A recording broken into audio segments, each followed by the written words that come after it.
A few weeks ago, EA actually announced all 11 brand new icons they're releasing into FIFA 21. For cheap, fast and reliable FIFA 20 Ultimate Team coins, check out u7buy.com and use code HABER to get yourself 5% off all of your orders. So a couple of days after that, me and my Twitch viewers decided we're going to try and predict and guess a few ratings that we think certain icons will get in FIFA 21. Now, we've only predicted base, middle and prime cards. As for prime moments, you need a certain moment in their career, and it's so difficult to pick out a certain moment that certain players will get their icon card for. It's just not worth doing, in my opinion. Now, really quickly before we get into this, a few icons in every single year have what I think are boosted stats. Now, every single year, ratings get higher and higher and higher naturally with football and the progression of the modern game, that certain icons will be higher rated than other icons. It's just natural in football, and it's natural in FIFA because EA always want to one-up these certain icons and certain players to encourage more pack spending, to hype up the game even more. So you might see a few icons that are higher rated than other icons. You might think, well, that player wasn't better than that player in real life. And it's simply just what we think EA are going to give certain icons based on, you know, pack sellability, hype, marketing, as well as their in real life performances during their careers. I would love to hear your corrections, your debates, your thoughts, anything you and everything you sort of think about this video in the comments down below. Whether you think certain icons don't deserve a better rating, whether you think some do deserve a better rating, what you think, please leave them in the comments down below, and leave a like on the video if you guys do enjoy. Smash that subscribe button if you're new around here. Sorry that I said smash that subscribe button, that's a little bit cringy. Certain images on cards might be from different points in their careers than we are talking about. So, for example, a player might have a card for later on in their career, but have a younger face. Apologies if that's the case. I didn't actually specify to my designer when the cards are for. I just sent him some stats and he made the cards. So shout out to Smash for making the cards. I do appreciate it. Let's jump into the rating. We are starting off with a Bastian Schweinsteiger. If you're a Tusink fan, then you obviously know this guy. I think that he was a phenomenal midfielder for Germany and Bayern Munich. I really liked him.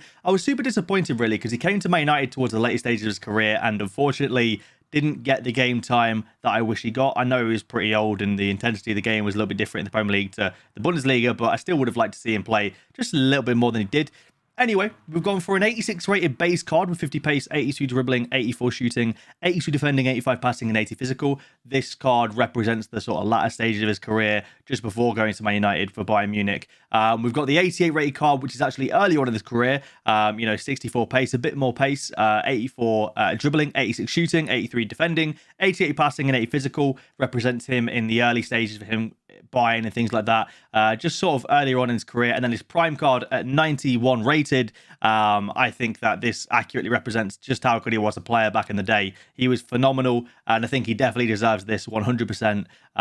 73 pace, 86 dribbling, 88 shooting, 85 defending, 90 passing, 83 physical. The only disappointing thing about Schweinsteiger is that how the game is now in terms of FIFA, he's not really going to be a meta card, I don't think. But I think he'll still be fun to use for fans that enjoy the nostalgia, things like that loved him as a player. So if you are going to try this card out, let me know down below. Let's jump on to the next icon. The next one is a big one. It's Eric Cantona. Eric Cantona was a phenomenal French centre-forward and striker for Manchester United, amongst other clubs.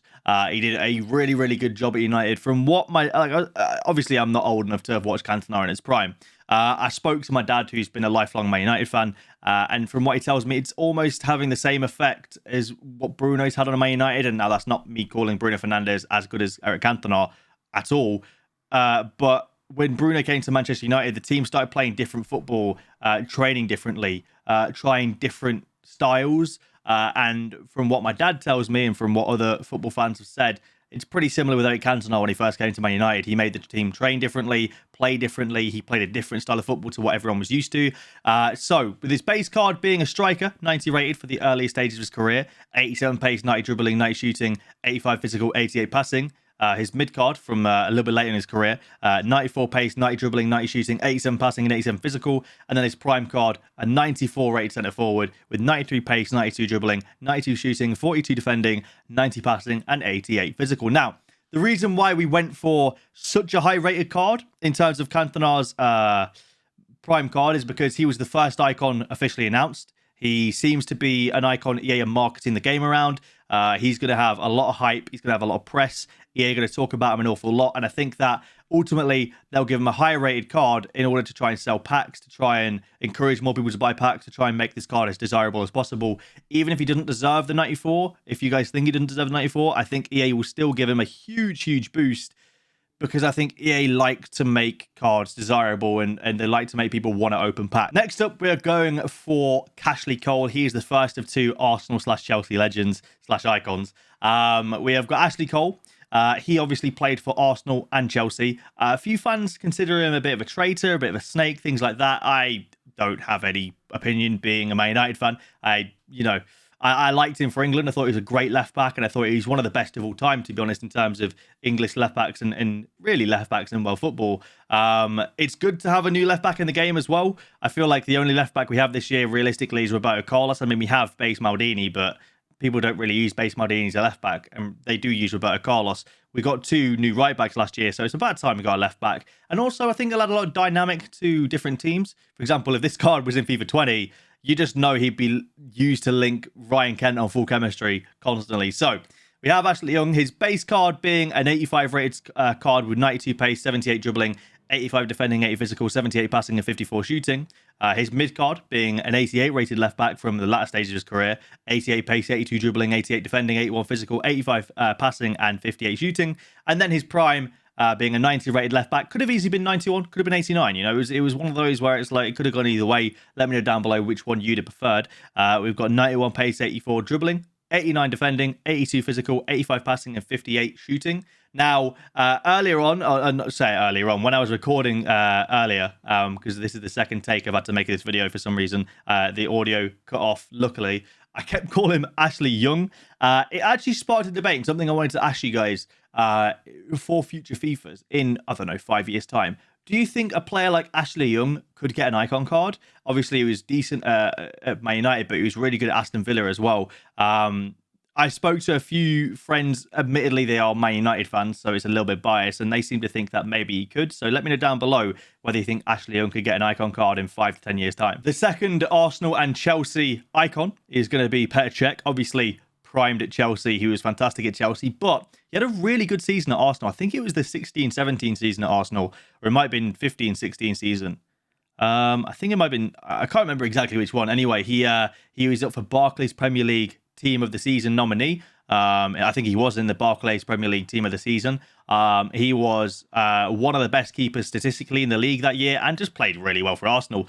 We've given him an 89 base card, a 91 mid card, and a 93 prime card. We all know how good Cech was. Cech was one of the best in the world in his prime, if not the best in the world in his prime. He was fantastic. It was usually, the debate was usually between Petr Cech, Edwin van der Sar, and Neuer around those times. I used to think that Petr Cech was fantastic. I didn't choose to add in a photo with his headwear on. I feel like EA might do that for a dynamic image, but usually Petr Cech would take photos without the headgear on. I think that in-game, at least one of these cards, maybe two of them, should have the headgear on, which I think would be really cool to have like one version without and then a couple versions with, rather like Yashin with the hat. But yeah, let me know down below what you think of this card. I'm excited for FIFA 21, man. There's some really good icons. Now for one of my most exciting anticipated ones is actually Samuel Eto'o. Now, this guy obviously was a baller back in the day. I say back in the day, it wasn't even that long ago, realistically, but he was fantastic for Barcelona, for Inter, for Makalaka, I think that's how you say it, Anzi Makalaka. He had a really good career, actually. He was good in World Cups. He was good in Africa Cup of Nations. He was good in Champions League games. He was good in league games. You know, like he was really, really good. We give him a base card of 87 rated with 90 pace, 87 dribbling, 87 shooting, 77 passing, 85 physical. We give him a mid of 89 rated with 93 pace, 87 dribbling, 89 shooting, 75 passing, and 84 physical. And then we give him a prime of 92 rating with 94 pace, 89 dribbling, 91 shooting, 78 passing, 86 physical. Now, there is a debate that one of his cards could be a winger. Now, I seem to think that I think his prime moments will probably get a wing card. Although, yeah, you could definitely give him like a left wing card or something like that. I think that's definitely possible, as he did play a lot of games out on the left as well. in his career. So we could see one of these cards being a winger. Although I went with a safe bet, making them all striker, just because I feel like I'd rather make them all striker and open the debate rather than make one a winger and be wrong, you know? So there you go. You already know he's way back. He's licking his lips at this one. It is going to be Philipp Lahm, one of the best Germans of all time, in my opinion. One of the best right backs of all time, in my opinion, as well. There's no doubt that Philipp Lahm deserves a big boy rating. We went with an 88 baby card with a high pace, lower defending, as I feel like he learnt more about defending and composure in defense towards the later stages of his career, you know, in his prime. His middle card have gone for a CDM card. I feel like at least one of these cards is going to be centre mid / CDM. It's deserved, in my opinion. Then with the prime, we went with a 93 rated right back card with 87 pace and 93 defending.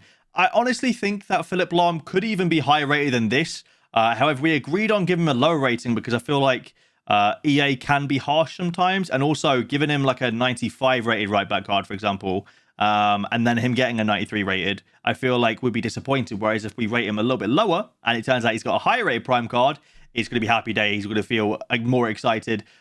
With the likes of Carlos Alberto also being 93, I do think that Lahm deserves 94 at least, but hey, we went with 93. Let me know down below whether you think it's deserved to be 93, 94, or 95 for his prime. The next one is a huge one. It's Puskas. Now, I don't know much about Puskas, I won't lie to you, so I can't act like I watched this guy. I've watched a few highlights, but that's about it. Undoubtedly an absolute baller. Really quick, great shooter of the ball as well. We've gone with a 90 rated base card, a 92 rated mid card, and a 95 rated prime card with amazing stats across the board. Again, another one of those that's been marketed really well. He's going to be a huge card no matter what. I think that a lot of my Twitch chat were telling me he'll be really high rated. We agreed on 95 rating. Could be lower, could be higher. From what I saw, he was not the tallest, but he was really agile. He had good balance. He was really quick. He had a really good shooting. His shot power was really good. And it looked like he could use both feet really well. So he could have 4 or 5 star weak foot. You never know. A returning icon this time. We've gone with Davosuke. Now, Davosuke used to have a legend card back in the day. And on FIFA 17 also had an icon card, I believe. But he was removed from the game just before icon stories for whatever reason EA wanted. They just decided to remove him. Now, back in the day, his card was actually really good. He wasn't the quickest, but he had a really good left foot. He had 4-star, 4-star, and he was really good on the ball as well. Strong, good stamina, good agility and balance, things like that. So he was a good player back in the day. Now, we've gone with an 86 rated base card with a bit more pace. We've gone with an 88 rated mid card because most icons that we have now that had legend cards back in the day, usually their mid icon is the same rating as their legend card from back in the day. So we pretty much gave him his legend card as his mid card. And then with the prime card, we went with 91 rated striker with 86 pace, 87 dribbling, 90 shooting, 82 passing, and 82 physical. The next player is Nemanja Vidic's worst nightmare because Vidic is going to be the next one. Spoiler alert. So the next player is Fernando Torres, one of the Premier League's best strikers in the last 15 years, if you ask me. He tore up the Premier League to such a degree. Obviously, he's not on the level of like Henry or Aguero, in my opinion, but he was incredible for Liverpool. Gave him an 86 rated base card with a little bit less pace to signify sort of the later stages of his career. Went with a 90 rated mid card for the earlier stages of his career, and then obviously the prime card, 92 at Liverpool. As a Man United fan, he was very, very difficult to watch because most games against Liverpool were very, very distressing. Vidic tend to get, Torres would get the better of Vidic, 8 times out of 10, meaning that he would go through and usually score a goal or get Vidic sent off, which is really frustrating. He was just incredible. He was such a good striker in the Premier League, and I'm glad to see him get an icon card. I think it's weird.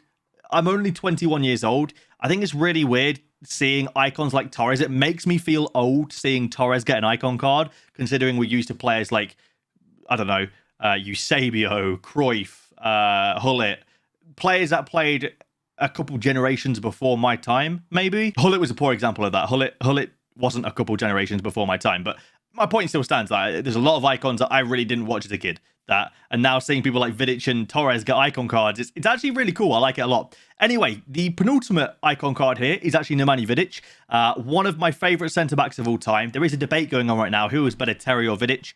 I personally think Vidic. Let me know down below what you guys think in the comments down below. I'd love to get your feedback and start a debate down there. But yeah, we have Nemanja Vidic on one of the best centre-backs in the Premier League history. He got 2 Premier League Player of the Year awards as well, something that only Kompany and Van Dijk have achieved, and they've only achieved 1 each. Van Dijk will probably get another one.